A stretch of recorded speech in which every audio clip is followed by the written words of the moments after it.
This is Chris Harwell. I'll be reading Acts chapter 12. Now about that time Herod the king stretched forth his hands to vex certain of the church, and he killed James, the brother of John, with a sword. And because he saw it pleased the Jews, he proceeded further to take Peter also.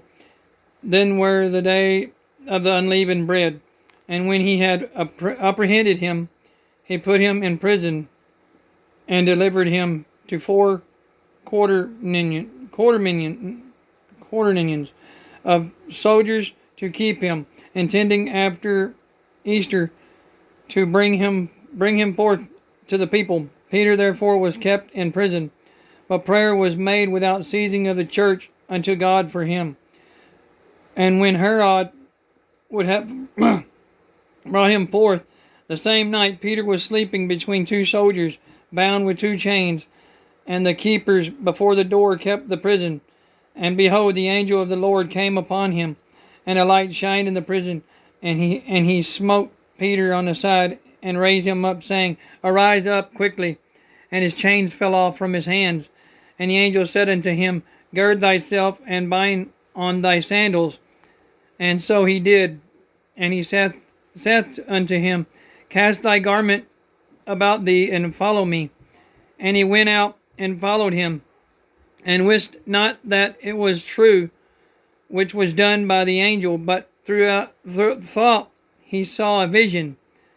When they were past the first and the second ward, they came unto the iron gate that leadeth into the city, which opened them to them of their own accord.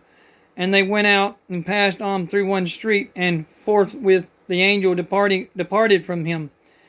And when Peter was come to himself, he said, Now I have a surety that the Lord hath sent his angel, and hath delivered me out of the hand of Herod, and from all the expectation of the people of the Jews. And he had considered the thing. He came to his house of Mary, the mother of John, whose surname was Mark, where many were gathered together praying. And as Peter knocked at the door of the gate, a damsel came to hearken, named Rhoda. And when she knew Peter's voice, she opened not the gate for gladness, but ran in and told how Peter stood before the gate.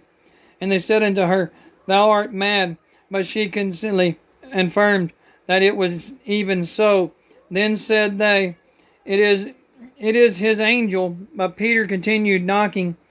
And when they had opened the door and saw him, they were astonished. But he beckoned unto them with a hand to hold their peace, declared unto them how the Lord had brought him out of the prison. And he said, Go show these things unto James and to the brethren. And he departed and went into another place. Now as soon as it was day, there was no small stir among the soldiers what was become of Peter. And when Herod had sought for him, and found him not, he examined the keepers, and commanded that they should be put to death. And he went down from Judea to Caesarea, and there abode. And Herod was highly displeased with them of Tyre and Sidon, but they came with one accord to him. And having made Blastus the king chamberlain, their friend, desired peace, because their country was nourished by the king's country.